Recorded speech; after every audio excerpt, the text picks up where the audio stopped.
बलिया का अपना इतिहास है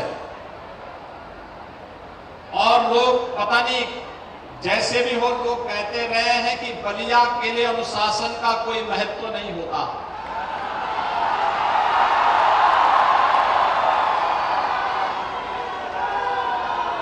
आजादी के बाद तो देश के विकास के लिए जिस अनुशासन की आवश्यकता होती है वो हमेशा बलिया ने दिखाया, लेकिन आजादी के पहले,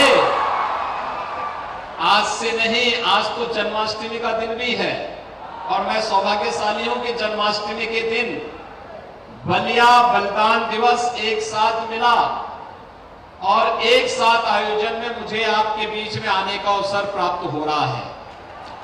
लेकिन बलिया ने वास्तव में जब जो आवश्यकता पड़ी 1942 में तो बलिया ने अपने आप को एक स्वतंत्र राष्ट्र घोषित कर दिया था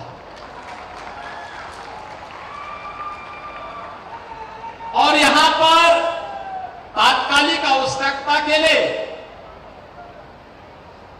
श्री चित्तू पांडे जी को जिलाधिकारी बना दिया गया था। श्री महानंद मिश्र जी को यहां के पुलिस अधीक्षक के रूप में तैनाती दी गई थी और उन्होंने कई दिनों तक बलिया की व्यवस्था को चला। उनके पास उस समय वास्तव में बलिया के लोग किन युद्धों से लड़ रहे थे, यानी उनके पास लड़ाई के लिए हल्क था, कुदाल था, फावड़ा था, गैती था, यही लेकर के लोग आए थे। 50,000 की संख्या में एकत्र होकर के बलिया की जेल पर धावा बोल करके और उस समय उन्होंने उन क्रांतिकारियों को जनदबाव के सामने क्रांतिकारी जेल के बाहर आ जाएं, ये अपने आप में एक मिसाल थी। और उसमें श्री चित्तू पांडे जी को, श्री राधा मोहन सिंह जी को और उस समय के श्री विश्वनाथ चौबे जी को, अंग्रेजों को उस समय जेल से रिहा करना पड़ा था और बाद में फिर चित्तू पांडे जी को यहां का जिला कलेक्ट्रेट घोषित करते हुए, महानंद मिश्र जी को पुलिस अधीक्षक घोषित करते हुए यहां पर एक अस्थायी सरकार का संचालन इनके नेतृत्व में निरंतर आगे बढ़ता रहा। लेकिन बाद में ब्रिटिशर ने जुल्म यहां पर ढाया।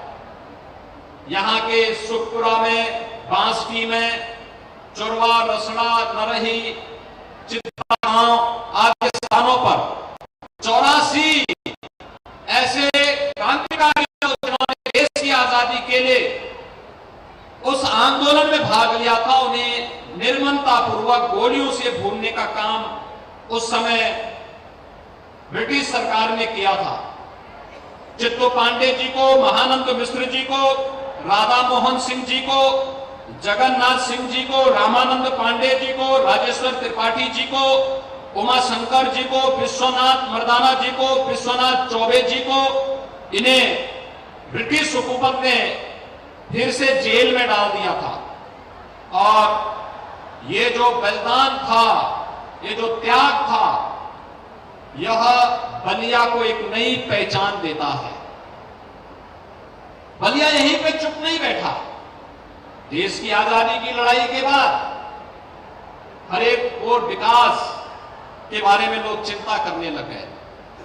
मैंने देखा कि बहुत अपनी तन्मयता के साथ, अपने आप, अपने भाव के साथ बलिया अपने जीवन को अपने आप बढ़ाता रहा। ये बलिया वास्तव में कितना यानी पौराणिक स्थल है। एक तरफ से मां गंगा आती है, एक तरफ से मां सरयू आती है, उसके संगम के तट पर बसा है बलिया। अपने आप में एक पौराणिक और पवित्र स्थल का प्रतीक है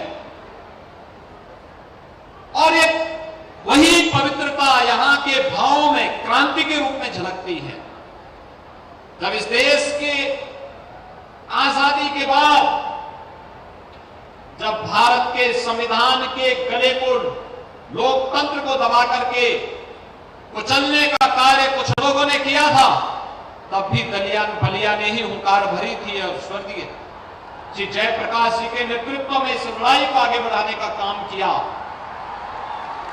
उस पूरी लड़ाई में स्वर्गीय चंद्रशेखर जी का योगदान अविस्मरणीय है।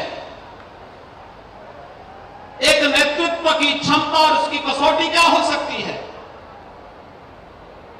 व्यक्ति के लिए नहीं,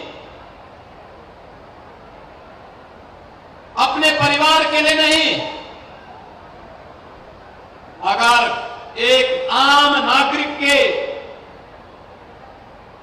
मौलिक अधिकारों के लिए, उसकी सुरक्षा के लिए, उसके स्वावलंबन के लिए, देश और समाज के लिए मुझे कुछ योगदान देना पड़ेगा, तो जयप्रकाश जी के नेतृत्व में चला आंदोलन, और उस आंदोलन में उस समय के नेतृत्व को चुनौती देने की मुद्रा में स्वर्गीय चंद्रशेखर जी के नेतृत्व में जिस तरीके से जनता पार्टी ने उस समय कालखंड में कार्य किया था, आज भी अविस्मरणीय है। और भाइयों बहनों, इसीलिए आज मैं बलिया में आया हूं।